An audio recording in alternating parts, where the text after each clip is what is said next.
I am Sabrina Buqua, Chief Marketing Officer at Inova.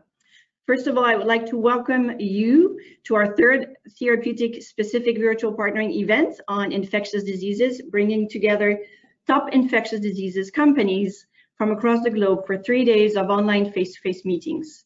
This event is part 3 of the virtual partnering series Inova and Bio have decided to launch. We believe that there is a great need for more high quality and targeted partnering events and a need to unite specialized business development and scientific communities within specific therapeutic areas to bring the best science forward. But before we get started, just a few administrative logistics. Everyone's on mute to minimize background noise during the webinar. Please type your questions in the questions panel on GoToWebinar. And lastly, this webinar is recorded, so we'll send you a link to the recording. And it is now my honor to introduce you to the moderator of today's plenary discussion, Gregory Frank. Dr. Frank is the Senior Director of Infectious Disease Policy at the Biotechnology Innovation Organization, where he leads several infectious diseases policy issues, including antimicrobial resistance and vaccine policy. Dr. Frank received his doctorate in immunology at the University of Pittsburgh and pursued his postdoctoral training at the Laboratory of Viral Diseases at the National Institute of Allergy and Infectious Diseases. He has published multiple scientific articles in the field of infectious disease. Please join me in welcoming our esteemed moderator, Gregory Frank. Thank you, Sabrina, and good morning or afternoon, everyone, and welcome to our plenary session, Investing in Global Health Security, excuse me, Overcoming Challenges in Antibiotic Development. So I do welcome my fellow panelists to please initiate their cameras as I go ahead and at least introduce you all before we get started on the discussion.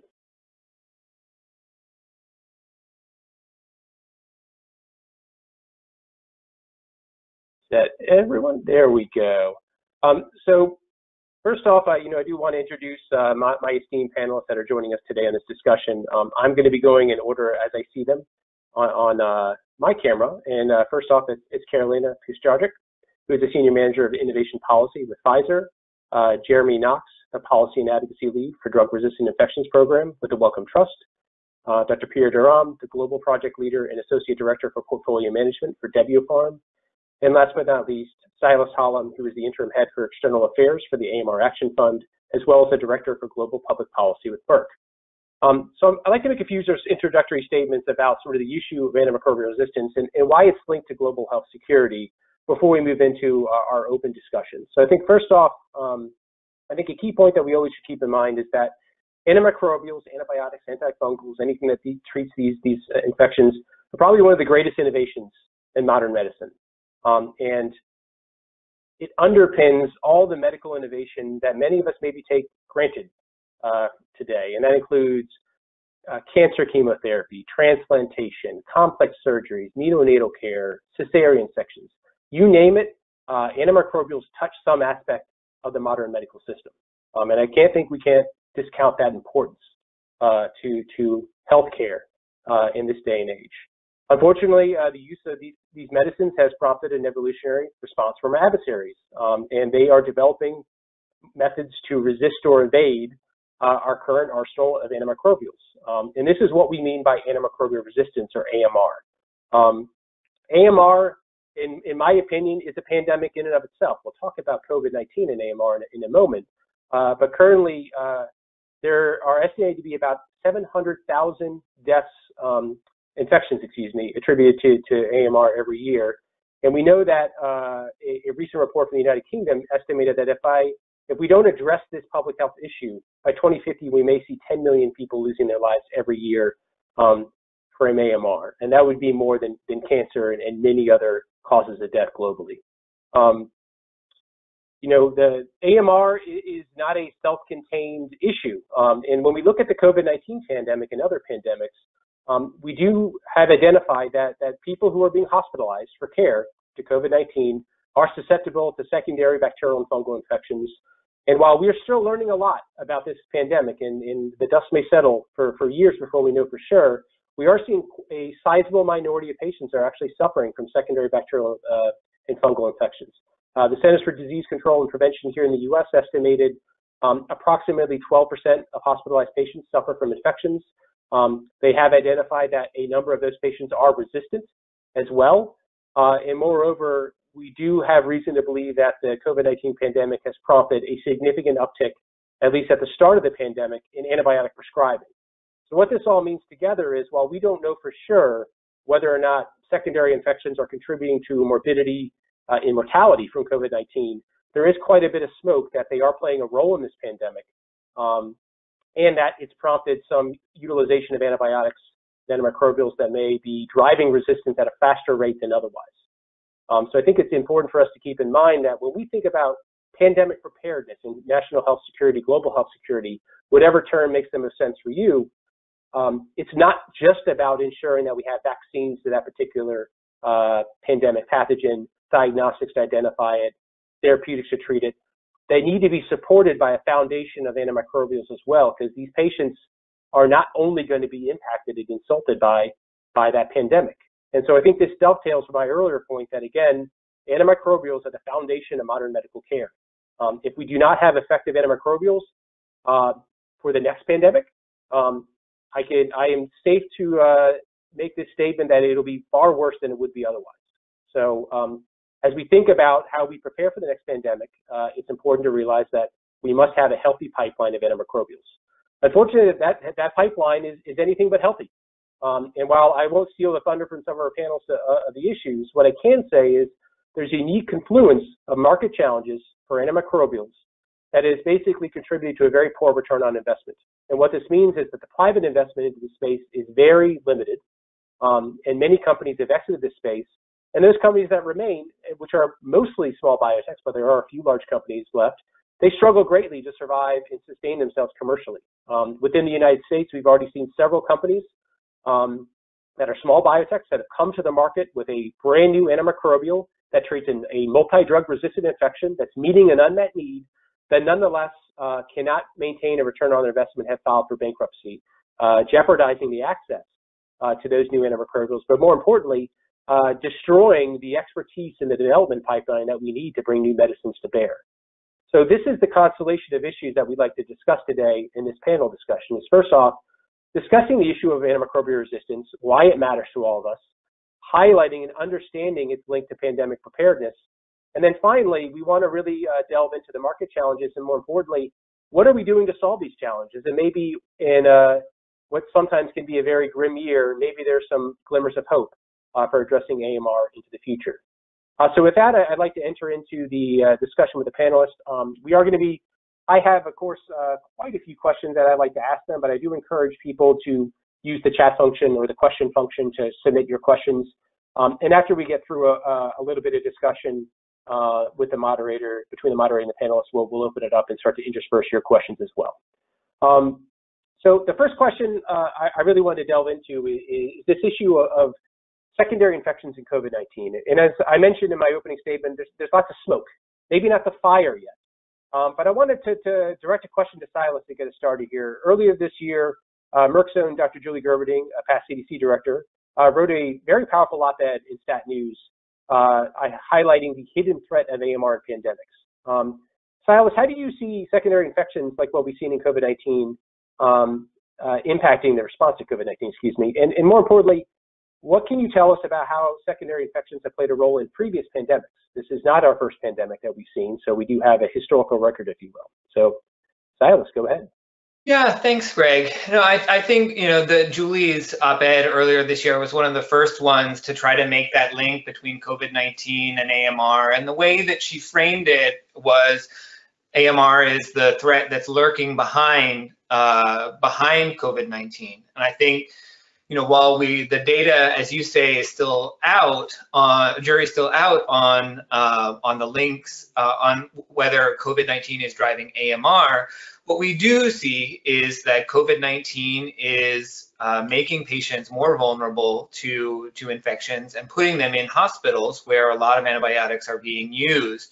And so all of this is really driving, I think, the number of secondary bacterial infections. And while there's been a lot of attention paid to the overuse of antibiotics in these contexts as part of COVID-19, there may be few patients with bacterial infections, but when you look at the patients who have died, I think the bacterial infections are a significant driver of that. And I think this is no different really from previous pandemics where the deaths are really not driven by the viral or the pandemic infection itself, but really the secondary bacterial infections that go along with it and the pneumonias. And so this is why it will be very important, no matter what kind of pandemic we're preparing for, to have an arsenal of antibiotics that can effectively treat these vulnerable patients when they do have these infections. Fantastic points, Alice. I think there has still quite a bit of smoke coming out, but I would say a data point, which is sometimes to some a bit of a stretch, the 1918 influenza pandemic, the Spanish flu, sometimes people call it colloquially, resulted in a tremendous number of deaths, 50 million deaths. And there was a seminal paper by our own NIH's Dr. Fauci and other authors that concluded, after assessing the data, that the majority of those deaths were caused by secondary infections. And bear in mind, this is a world where we did not have antibiotics, just as to give us a sense of probably a case scenario that won't be as bad if encountered in the future, but should give us a marker to think about how bad things could be. Want to see if any other panelists have any points to raise on this important issue as very critical thing for us to be continuing to think about. Hearing, okay. I have something to build on what Silas, my fellow Duke Blue Devil, just said. So there aren't really many health threats that have that double punch. You know, we see AMR lurking behind other pandemics, but it's really a pandemic in its own right as well. Greg, you mentioned that 700,000 people die globally every year from AMR.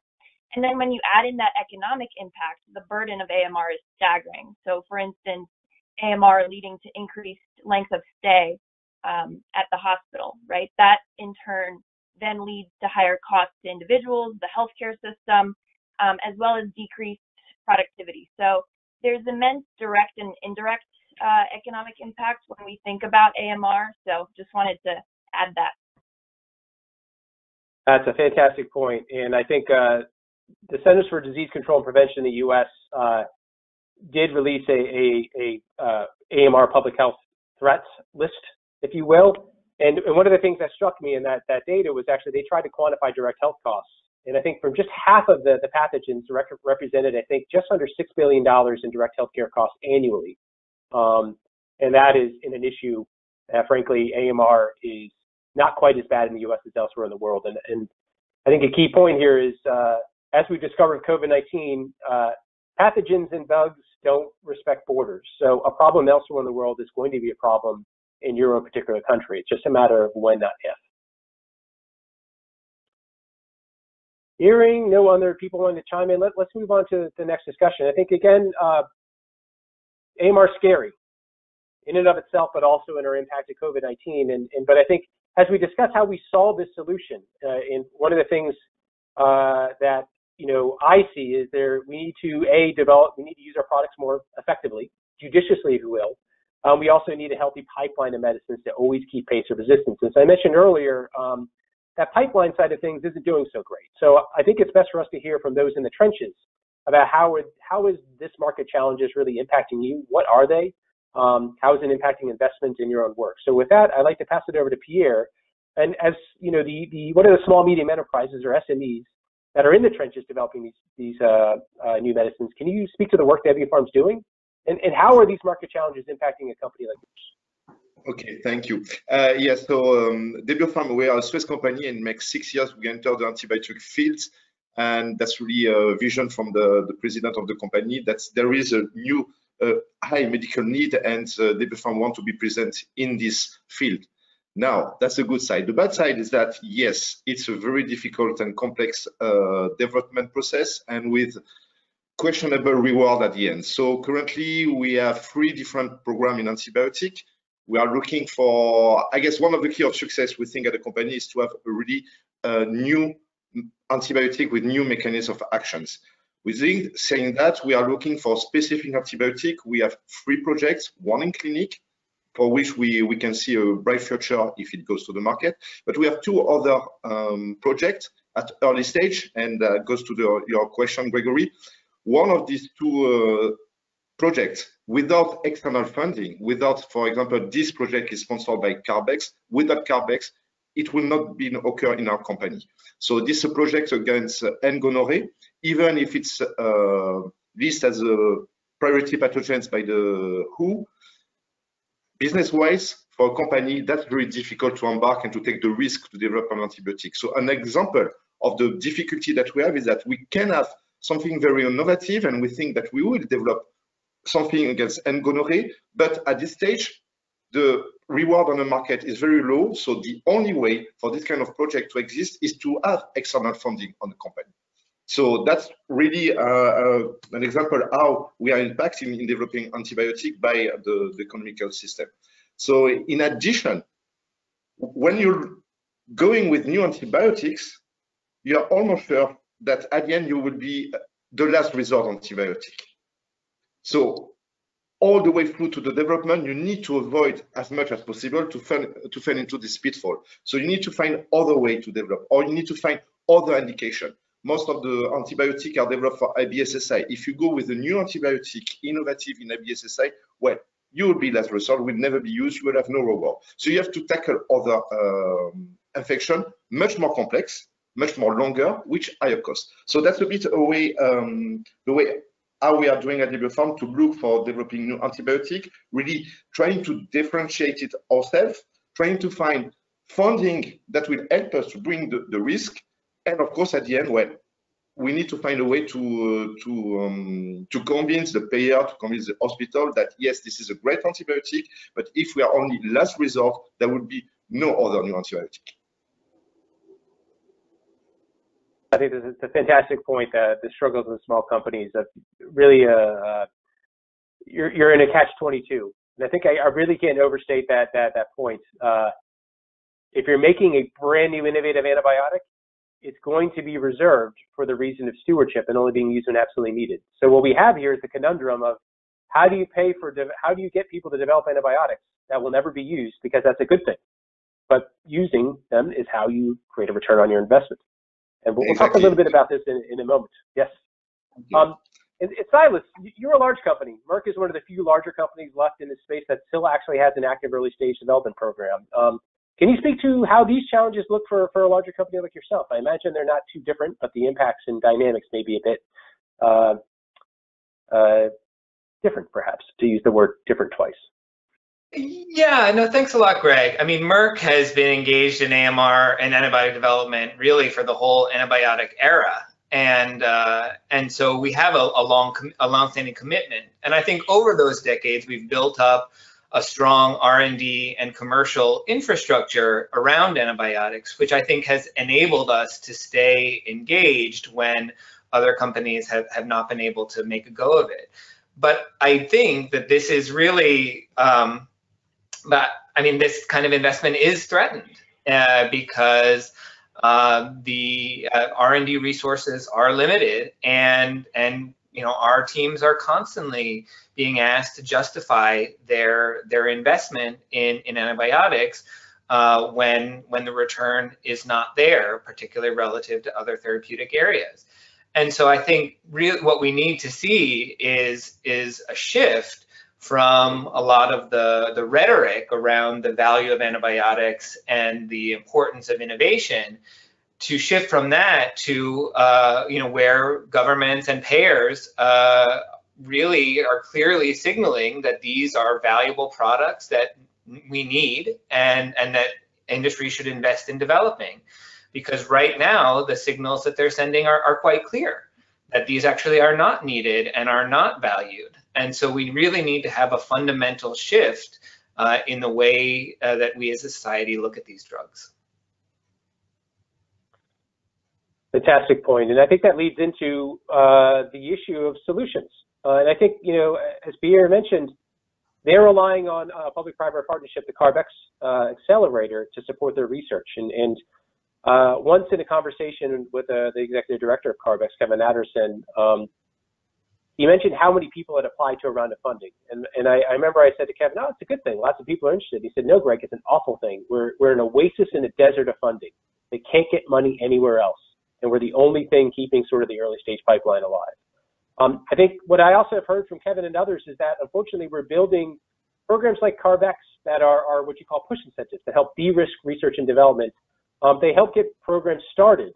But as we mentioned from Pierre and Silas, once you get to the market, the dynamics of how antibiotics are used and how the market works creates that huge disincentive and no return on investment. So what we're doing is perhaps building a bridge to nowhere, or maybe we're only building half of a bridge over the proverbial river. So Jeremy, I know that Wellcome is a major funder of CARB-X. I'd love to get your initial thoughts on sort of how you see this program, what it's accomplished, and maybe what it's not doing. And then, Carolina, I'm going to be passing it over to you to discuss the need for some of the end-stage pull incentives, which is the other side of the coin here. So, Jeremy, welcome. Sure. I think that's a great kind of point, and I think it's been very interesting to hear Pierre talking about his experiences and the challenges that that WO Farm face. I think that really kind of very neatly encapsulates the particular problems as we see it in the pipeline. And when we look at the space, it's really, there's problems the full length of the value chain in antibiotic R&D. If we were having this conversation 4 or 5 years ago, it would have looked very different, because we didn't have CARB-X in place until 2016. We really kind of CARB-X and the repair fund to some extent alongside it, they've been transformational in really turning the taps on and really being, like you said, a lifeline for early stage R&D. And I think increasingly where we've seen a real progress in the past few years has been that push funding in the space. I think between CARB-X and between national level programs, there's probably about $500 million of non-dilutive funding available for preclinical phase 1 R&D in the antibiotic space each year. So that's in a pretty healthy space, certainly much healthier than it was 4 or 5 years ago. That's not to say there's kind of plentiful funding, but it's much better than it could be. I think we've been very kind of proud as a founding funder of CARB-X to see how that has reinvigorated the field and created and supported a really exciting crop of small companies. I think the concern now is that as we see these companies moving towards phase 2 and beyond, they really don't have access either to the resources or the capabilities they need to go further into the slightly lower risk, but kind of bigger scale, more expensive, more complex phase 2 and phase 3 trials, and then into commercialization. And I think where we have been increasingly concerned is that we've been kind of expecting we might see some reimbursement reform, we might see some changes in the antibiotics market feeding through and meaning that private investors would remain confident about investing in phase 2 and phase 3 companies. But really, that's not happened in recent years in the way that we've expected. So we've been increasingly worried about this cliff edge coming at the start of phase 2, which needs to be filled in some way. I think it's very clear you can't scale a model like CARB-X, you can't scale a push funding model up through the entirety of phase 2 and phase 3. We should be looking at ways to be able to bring in private finance, make it more attractive for the kind of the bigger companies like Carolina's or Silas's companies to come back in and be partnering on a commercial basis. The Amr Action Fund is a tremendously important step in terms of bridging that lifeline, but until we can kind of find ways to make this a commercially attractive prospect again, we're really not going to get the finance back into phase 2 and beyond, and we're not really going to find that actually the small companies are getting the support and the capabilities they need. Many of these small companies, they don't have necessarily the skills they need to scale up into phase 2 and beyond. So it's we're kind of incrementally moving along the pipeline in terms of solutions, but there's kind of still big red warning lights in the late stage of the pipeline, I think. Fantastic and silent. Yeah. Stay tuned on that AMR Action Fund. Yeah. I want to give you a floor, but I want to make sure we finish this thread on the need for end-stage incentives. And Carolina, I think, as Jeremy said, one of the key things we want to see is how do we look at things beyond push incentives? And this is concept of pull incentives, right? If you make the return on investment at the end work, you'll pull through development and drive investment into space. And I think that's needed for a healthy ecosystem. So Carolina, how do you see us achieving this? How do we basically create a pull incentive that pays people not to use antimicrobials? Sure. So I think the appropriate stewardship guidelines need to be in place, right? Those go hand in hand when we think about pull incentives and setting those up.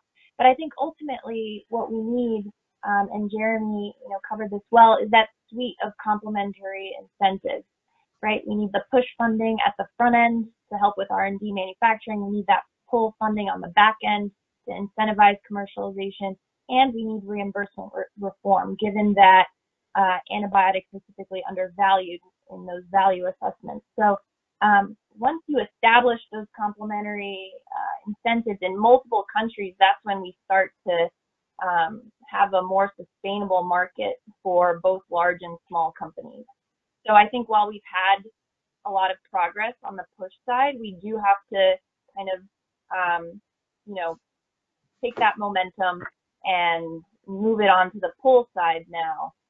We've seen a lot of success with public-private partnerships for COVID-19, for example. I think we need to make sure that we go that route for AMR and see what we're able to achieve within that public-private partnership space as well. Fantastic point. I sometimes joke, if even a fraction of what the U.S. government committed to COVID-19 was committed to AMR, we'd solve this problem in a couple of years. And I think that's easier said than done, of course. So I think we're seeing this constellation of issues. The market challenges are creating challenge. It's not like we've done nothing over the last 5 years to address the deteriorating pipeline, but we haven't gotten there yet. And I think it's this final hurdle at the end of achieving a pull incentive, whether that be a market entry or subscription model or other elements. And as Silas said, finding a new way to value antibiotics is a part of that. It's, I think, the last hurdle to cross. And until then, I don't think we'll fully sustain that pipeline and ecosystem that's needed. But it's not all doom and gloom. And I think I definitely, as Jeremy teed up, there have been some developments this year that I think lead me to be quite a bit more hopeful about how things may be looking for us in the near future on finally addressing these market challenges. And I think, as Jeremy mentioned, the Amr Action Fund is one of the biggest news in the AMR space to date. And Silas, as one of our fearless representatives of the Action Fund today, I'd love to speak to what is the fund accomplishing? It launched earlier this year. What's it trying to do? What is it not trying to do? And how do you see that impacting the incentives in market reform discussions globally?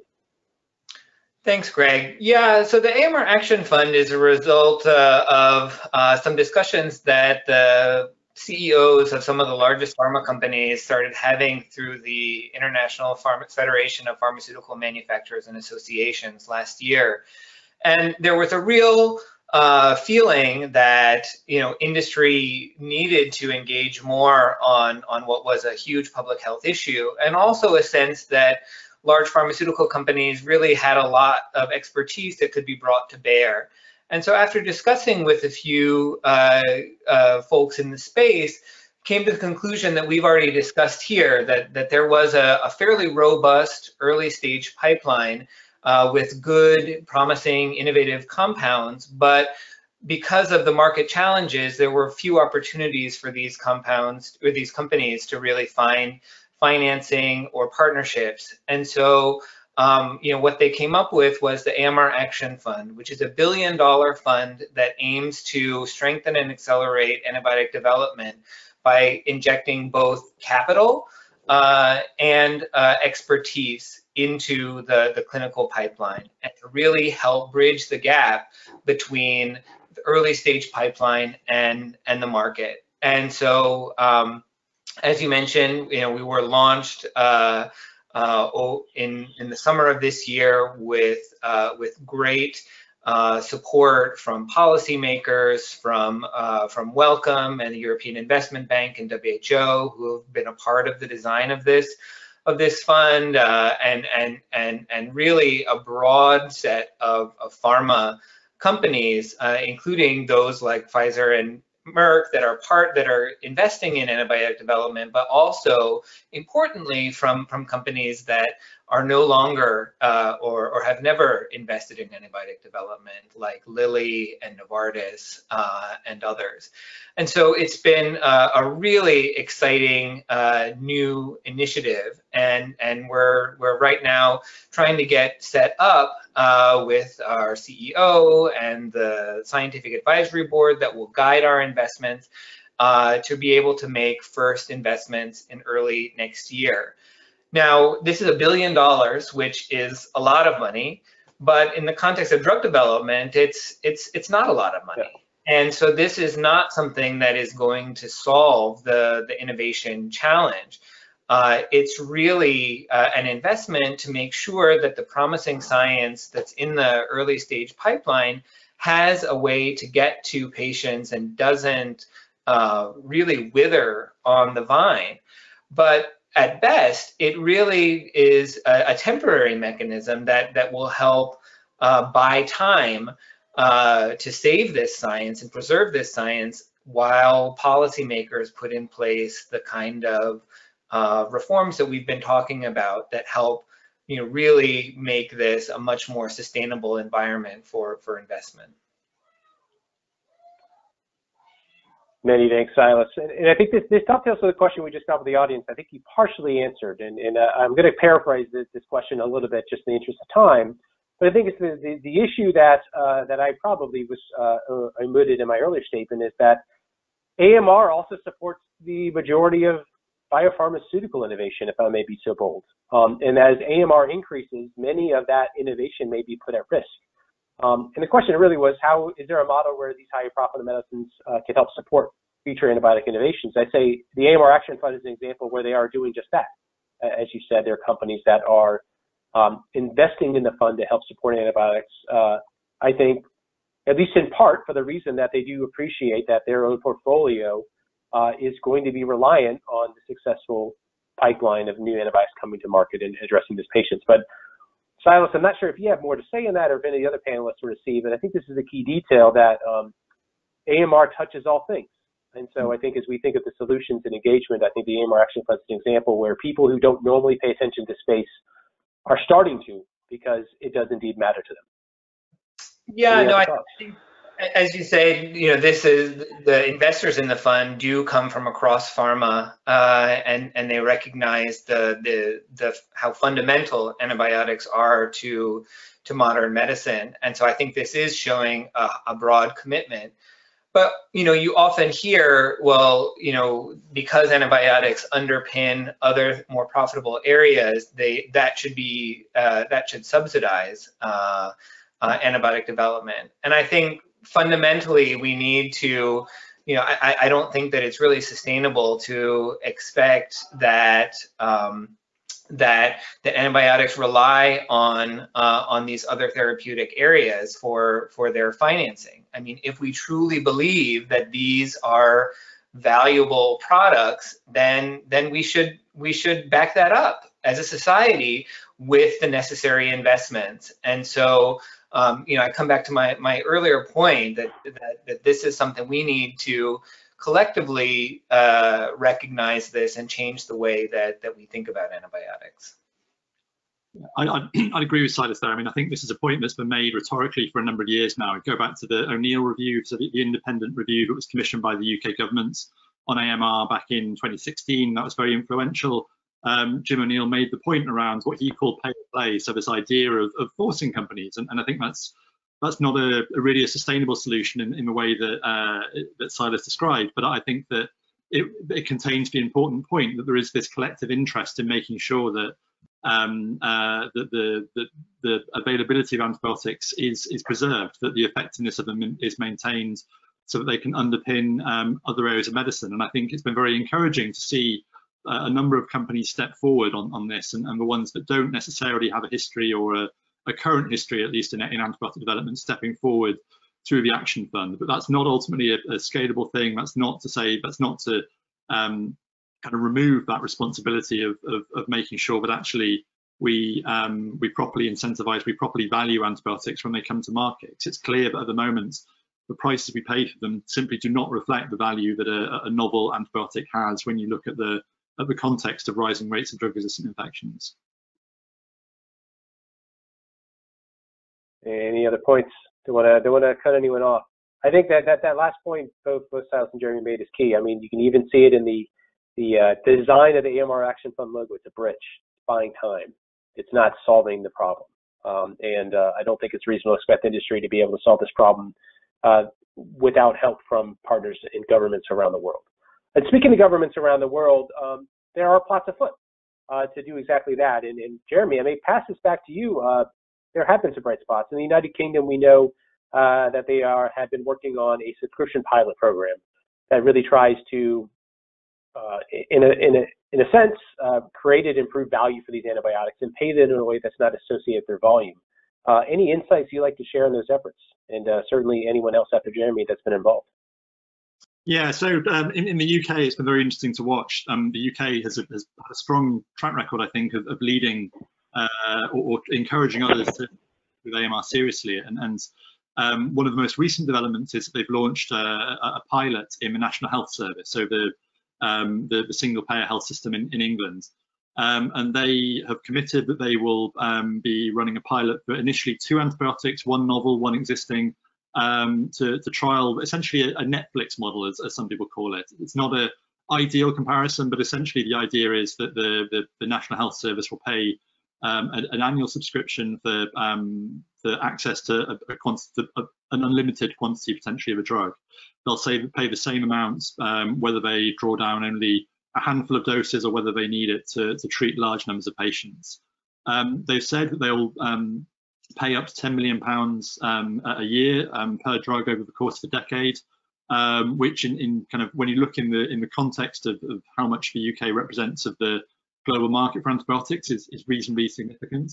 And importantly, that will be linked to a definition of value. And obviously, in the UK, there's a very well-established practice of using NICE to undertake health technology assessments, but their methodology, although it's very sophisticated, works very well in other therapeutic areas, doesn't really work for antibiotics. It doesn't incorporate the societal value, the insurance value of having an effective antibiotic available.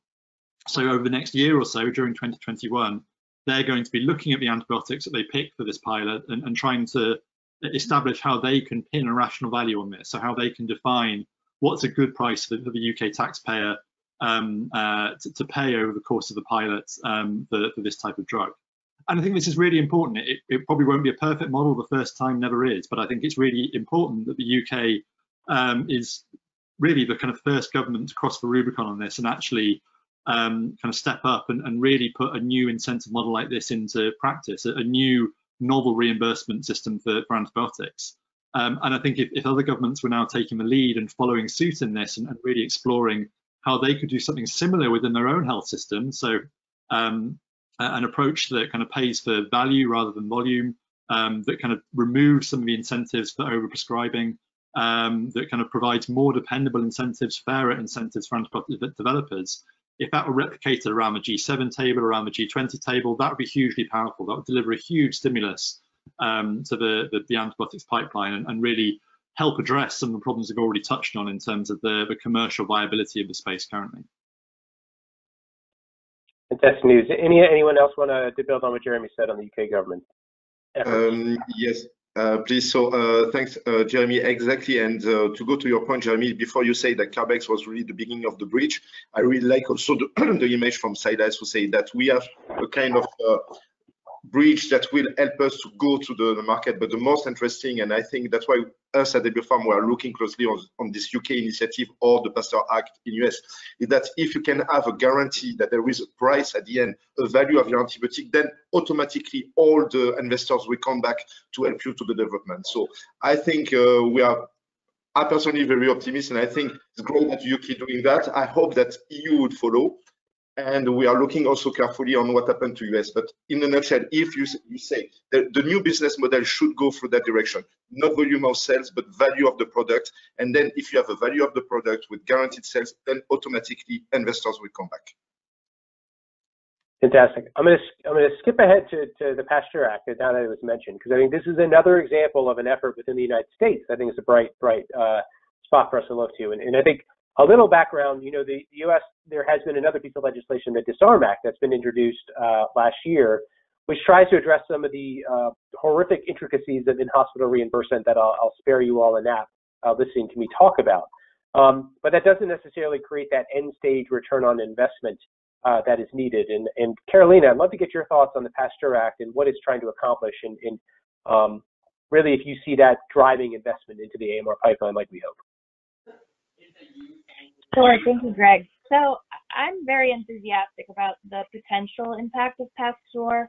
Obviously, it's one of the few proposals that have been made globally that has substantial financial support, financial support at a level that could potentially dramatically change the R&D landscape. We're talking, up to $3 billion. It also advances subscription-based incentive models, a concept that's been met with significant enthusiasm by stakeholders as a potential alternative pricing model. So I definitely see PASTEUR as a piece of legislation that has the potential to reignite R&D investment in this space and have a positive impact on patients ultimately. I would just say that, the PASTEUR Act doesn't solve everything. Again, that suite of complementary incentives is really necessary here to make the market more sustainable. The Amr Action Fund is an example of progress on the push incentive side. PASTEUR represents that potential progress on the pull incentive side. But we also need reimbursement reform in the U.S. to ensure that this is truly successful. So that suite of complementary incentives, I can't stress that enough, is really required here. Well taken. And I think for my own moderator's prerogative, within the United States, I'd argue we need both the Disarm Act and PASTEUR to really achieve the full success that we think would drive investment in the antimicrobial market and make sure patients get the antibiotics when they need them. I wanted to double back to the European sort of theater of war. And I think first off, I think I want to ask a question that was posed by the audience before we ask maybe sort of what's development. And this is a question I honestly can't answer myself, so I'm going to just lob it out there and see if anyone has any thoughts. And we know the Innovative Medicines Initiative, IMI, has been doing lots of work on AMR, Compact, Enact, the New Bugs for Bad Drugs program. Has there been any positive impacts from the IMI's AMR work that anyone would like to speak to? Perhaps not to put Silas or Carolina on the spot, as companies that may have been involved. Pierre, any thoughts?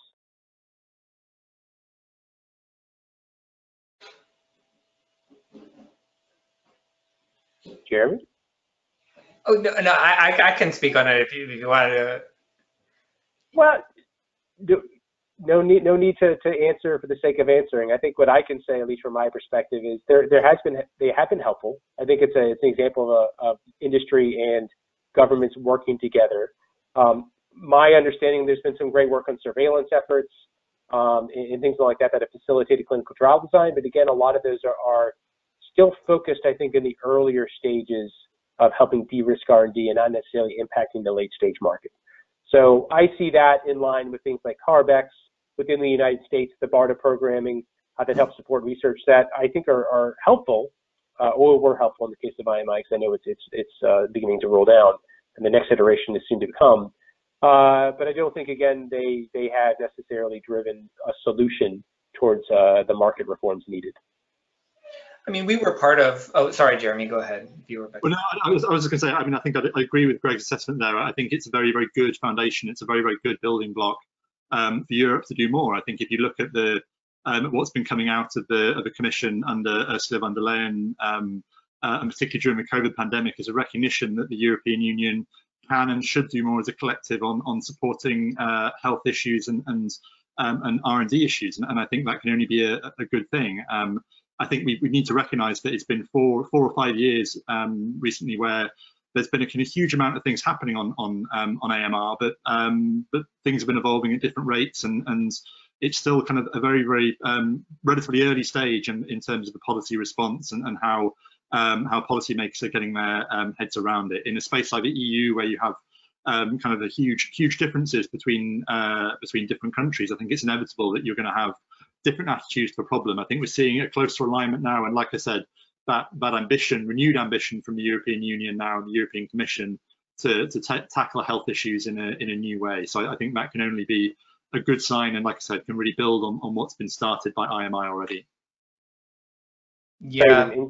Oh, go ahead. Yeah, no, I think there is that renewed interest in the pharmaceutical strategy that was just released. But we were part of the IMI Drive AB project a few years ago, which was tasked by the commission to look at new incentive models. And this was something where I think the final report came out in early 2017, and it was very quickly received and put on a shelf, and no action was really taken as a result of it. And so I'm hopeful now that the European Union is ready to start looking at the consensus, I think, that exists in academia, in policy, around what the solutions are, and ready to take action, because clearly in 2017 they were not ready for that. And speaking of the European Union perhaps taking things more seriously, I think as both Silas and Jeremy referenced, the EU recently has released a pharmaceutical strategy, and we noticed the AMR was listed quite prominently as a priority there. And I think in particular, I noted two items of interest to me: that a pull incentive was explicitly mentioned, which I think is a sign and something not necessarily seen in similar documents, for example, here in the United States. But they also mentioned a proposal to create a Health Emergency Preparedness and Response Authority, HERA, that could be akin to BARDA. Now, I don't think this program necessarily will replicate the need for a pull incentive in itself, but I do see these as promising signs. And I'd like to ask Pierre, how do you see these kind of developments impacting the AMR incentive discussion in Europe? And do you see them being helpful in the near term? I do think it would be positive, because basically, very provocative, I guess all this breakout of this infection we have with the COVID will bring a lot of awareness that there is a trouble. So I think, for me, the key message that maybe years ago, our politician or system were not really aware that the business model of antibiotic was broken. Now, I guess everybody knows it's broken, and a solution needs to be found quite fast if we want to have new antibiotic that will, one day or another day, tomorrow, after tomorrow, will be needed. As you mentioned on your introduction, Gregory, there is a need. It's maybe silent and rampant in front of the society, but I guess the awareness that is needed is there. So I think this will somehow impact the politician at the EU level and will make things forward. Maybe I'm too optimistic. Fair enough. And speaking of what needs to be done, I think let's move on to the last couple of questions I have for you all. I see one more question from the audience. I'm going to tee that up in just a moment, but I want to make sure people had an opportunity that we're ending 2020, and I think we're all probably in our own respective worlds having discussions of what are we going to be planning to do in 2021. So I see this prompting a discussion of how do we build on some of this momentum and achieve success in 2021? How can we actually get full-scale, large pull incentives over the finish line, building on what UK, building on the Pasteur, building what's going on in the European Commission. And Jeremy, I noticed the Wellcome released a report, the Global Response to AMR, Momentum, Success, and Critical Gaps. Any nuggets of wisdom that you could share to achieving success here? Yeah, it's a very detailed report, so I won't try and do it justice, but I think what it tries to do is try and take stock of where we are and how things have moved on since 2016. 2016 being kind of a high watermark in many ways with the UN high-level meeting. And I think what it looked at and what it saw was that actually there's been lots of things happening, but there's a kind of a growing recognition of the problem, there's a growing AMR community. The issue does have political prominence on the global stage, at least kind of in a technical sense. But really that hasn't always translated into action or useful action. And really, I think trying to find a way to kind of find ways to regain momentum, some of which was being lost even before COVID kind of understandably consumed kind of everyone's attention, and prioritize in a more effective way and realize that actually AMR is a vast and very, very complex problem. It requires action on lots and lots of fronts, but we can't kind of push on all of those fronts at the same time, and actually trying to define a critical path. So what are those things where there's evidence that they will have impact, and there are kind of mechanisms to make sure they have impact, and really kind of focus on those things in the next 5 or so years and kind of make sure we can make the most progress that way. And that includes things, for instance, like antibiotic R&D, recognizing that we really have this urgent situation of needing to inject kind of greater energy into the antibiotic pipeline and really kind of doubling down on that. I think one of the other things that came out of that is really we are at this, I mean, COVID has changed everything, but we really are now at this inflection point. Fundamentally, perceptions in government, amongst the public, everywhere you go, perceptions will be changed around about global health. I think there's kind of now a bit of a reckoning for AMR. Do we kind of carry on ploughing ahead as this standalone issue that we say this is a kind of particular agenda, like climate change, kind of the magnitude and complexity of something that needs to be tackled by itself, or do we say actually no, we need to find a way to slot into the emerging post-COVID global health agenda? I think there's no right or wrong answer to that, but I think either way, whatever we do, we need to make sure we're capitalizing on the opportunity that we have to really kind of get people's recognition and understanding that global health threats, these kind of truly global complex threats, do need to be taken seriously and do need to be the subject of investment and novel approaches to get things done. Fantastic point as always. And before maybe I'm looking at the clock and realizing we're running short on time, I may do a little bit of a round robin of Carolina, Silas, and Pierre for your thoughts on what we do next year. But first, I did want to field this one last question. Hopefully, I'll take a crack at answering it just in the interest of time, but welcome other people's just pre-thoughts. And the question is the issue of funding for vaccine development for emerging diseases faces some issues that are similar to antibiotic funding. And what can we learn from the AMR issue and transpose this to the funding of vaccines for EID to increase our pandemic preparedness? And what I would say is that there are similar issues. And I think that there's other differences, I think, as well. And when I look at innovative vaccines that are being directed to potentially a small population, say C. diff patients, Staph aureus patients, I think, we can all appreciate there's fantastic potential there. But, I'd argue that they are shared challenges where that uncertainty in what your market return would be and how that looks is critical. So I think this need for public-private partnerships, as you've seen in the EID space, is critical. I do think it's quite different from AR in the respect that the solution isn't going to be a de-linked pull incentive necessarily, because the more we use the vaccine, the better. So I think the solution isn't necessarily going to be identical to what we're seeing in the AMR space. And so when I think about the AMR vaccines, I think of them as more as they're encompassed in the AMR discussion, but they're inclusive of a broader conversation that a lot of the low-hanging vaccine fruit has been picked. Vaccines that go to all sorts of people routinely. The next generation are vaccines that are going to be for targeted populations in the hospital and the like, and they have their own set of challenges. And I think if those challenges are addressed, the AMR vaccines would follow suit. At least in my mind. Any brief points anyone wanted to make on that? Yeah, I mean, I think that, for these emerging infectious disease vaccines, there's a huge amount of uncertainty around when or if we will use them. But for AMR, there's really no uncertainty. We know AMR is coming. We know the pathogens that are going to be the highest concern. This is a natural evolutionary process. And so there's really no excuse to not start to take the steps now to prepare for it. Right. Now I'm seeing we're probably 3 minutes before the proverbial hook yanks me off the stage. Silas, you have a minute. What do we need to do in 2020 to achieve success? And Carolina and Pierre, I'm going to go to you too.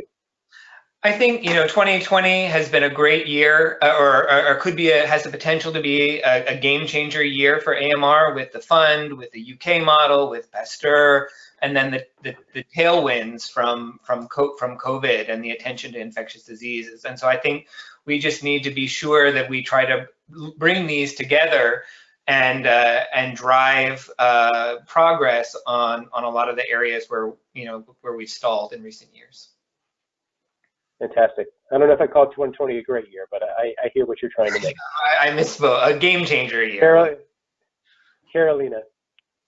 Yeah, so I mean, everyone's really covered it, but I think that COVID-19 pandemic piece will be critical. So the pandemic really highlighted a need for us to be better prepared for the next pandemic.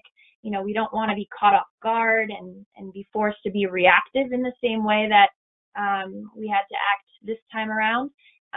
we really do need to be proactive, act with a sense of urgency. And I think, we understand that AMR presents a threat, so we just need to turn that into action now, and really link AMR and pandemic preparedness and ride that wave. And I think in the US, we've seen some tremendous progress, Amr Action Fund that we've discussed, hopefully the pull incentive side, and with the new administration, I'm hopeful that we'll be able to achieve that and kind of take back our leadership position in the world when it comes to AMR. So, thanks. And Pierre, last but not least, your thoughts. Thank you very much. Yeah, I think we cover about everything. I would just want to come back to the point that raised Carolina a bit before, and it's very important also. There is still some lobbying and some activity to do on the pricing and reimbursement strategy. I guess that's the last stones that is missing to have a global sustainable development for the antibiotics. So there were a lot of lobbying action in the past that were, I think, start to be very successful. I guess, Jeremy, you are among one of the best lobbyists for that. And I think pricing, health insurance reimbursement is the last stone on battle that we need to enter with. Fair enough. And I think a quick thought from me, I would agree with everything that's been said here, that despite, I think, a grim year, there have been bright spots in AMR, and I am looking forward to, I think, the renewed intention by just the public at large on infectious diseases, that we can help highlight and put a spotlight on this hidden pandemic, and the fact that the COVID pandemic we're paying attention to has something to do with AMR as well. As we think for solutions, we should try to make them as holistic and comprehensive as possible, and I think there's a place for AMR market reforms in that conversation. So greatly appreciate all my panelists, Jeremy, Silas, Carolina, and Pierre, for joining me in the discussion. I believe Sabrina has some closing remarks to make, so I'll pass the mic back over to you. Yes, thank you so much, Gregory, Jeremy, Carolina, Silas, and Pierre for this fantastic and very engaging plenary session. This was our last plenary session of the year, as tomorrow will be the last day of our infectious diseases virtual partnering events. We will release the calendar of new virtual partnering events of 2021 early January, so don't hesitate to go to virtualpartnering.com to sign up to get the latest updates. And as we close this webinar, we would really appreciate your feedback. So if you could give us 1 minute of your time to answer the quick survey that will pop up on your screen, that would be amazing. We would like to thank you all for attending today and wish you a great event with lots of new connections and collaborations in the infectious diseases field. Stay safe and stay healthy. Thanks, and bye-bye, everyone. Thank you all. Bye. Thank you. Thank you. Thank you.